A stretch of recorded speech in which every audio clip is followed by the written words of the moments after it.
అయ్యప్ప మాల వేసినప్పుడు చేయవలసిన నియమాలు ఏంటో మీకు తెలుసా? చేయవలసిన పనులు 8 ఉన్నాయి. మిస్ అవ్వకుండా చివరి వరకు చూడండి. మొదటిది, అయ్యప్ప మాల వేసినప్పుడు కేవలం నలుపు రంగు బట్టలు మాత్రమే వేసుకోవాలి. కొంతమంది నీలిమ, పసుపు రంగు బట్టలు వేసుకుంటారు. ఇది చాలా పెద్ద తప్పు.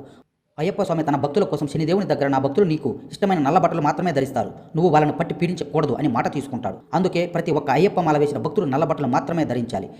ఈ 41 రోజులు అయ్యప్ప మాల వేసినప్పటి నుండి చల్లటి నీటితో మాత్రమే స్నానం చేస్తారు కదా. అలాంటప్పుడు ఈ నల్లటి బట్టలు వేసుకుంటే ఒంటిలో ఉన్న వేడిని మొత్తం పీల్చుకొని కేవలం మనకు తగిన వేడిని మాత్రమే ఈ నలుపు బట్టలు మనకు ఇస్తాయి.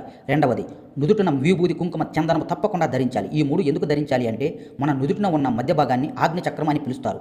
ఎప్పుడైనా దీక్షలో ఉన్న వారికి దిష్టి నేరుగా వచ్చి ఆ ఆగ్ని చక్రం మీద పడుతుంది. అది ఆ చోట మనం విభూది, చందనం, కుంకుమ పెట్టుకుంటే ఏ దిష్టి అయినా అది మన మీద పడకుండా ఒక కవచంలాగా కాపాడుతుంది. అందుకే అయ్యప్ప స్వామి మాల వేసుకున్న ప్రతి ఒక్కరూ ప్రతిరోజు విభూది, చందనం, కుంకుమ తప్పకుండా పెట్టుకోవాలి. మూడవది, చల్లటి నీటితోనే 2 పూటలా ఖచ్చితంగా స్నానం చేయాలి. రోజుకు 2 సార్లు చల్లటి నీటితో స్నానం చేయడం వలన అసుర శృంగారం వైపు లేదా కామం వైపు వెళ్ళదు. అలాగే 4 గంటల పాటు ప్రాణవాయువు మనకు పుష్కలంగా ఉంటుంది. అలాగే చల్లటి నీటితో స్నానం చేస్తే నాభి కూడా శుద్ధి కలుగుతుంది.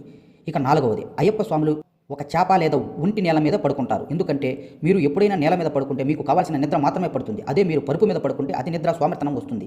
ఇలా నేల మీద పడుకోవడం వల్ల మన వెన్నెముక కూడా నొప్పి వేయకుండా చాలా ఆరోగ్యంగా ఉంటుంది. 5వది, ప్రతి ఒక్కరూ శరణఘోష తప్పకుండా చేయాలి. ఇది చాలా అంటే చాలా ముఖ్యమైనది. ప్రతి ఒక్కరూ ప్రతి పూట 11 సార్లు స్వామియే శరణమయ్యప్ప, హరిహర సుతనే శరణమప్ప అని 11 సార్లే కాదు, మీకు సమయం ఉంటే ప్రతి ఒక్క రోజు ప్రతి ఒక్క క్షణం ఆయన నామం జపిస్తూ శరణఘోష చేస్తూ ఉండటం చాలా మంచిది. ఇక 6వది, ప్రతి ఒక్కరు వారి పేర్లు మర్చిపోయి స్వామి అని లేదా అయ్యప్ప అని మాత్రమే పిలవాలి. ఎందుకంటే ఈ మాల వేసిన తర్వాత మాల వేసిన ప్రతి ఒక్కరు దేవుడితో సమానం. అలాగే ఎదుటివారు కూడా మాల వేసిన వారికి ఒక దేవుడితో సమానం. ఇక మిగిలినవి ఏంటంటే కాళ్ళకు చెప్పులు వేసుకోకూడదు, అసలు అబద్ధాలు ఆడకూడదు. ఈ రెండిట్లో ఏ ఒక్కటి చేసినా మీరు అయ్యప్ప మాల వేసినా కూడా వ్యర్థమే. వీడియో నచ్చినట్లయితే స్వామియే శరణమయ్యప్ప అని కామెంట్ చేయండి.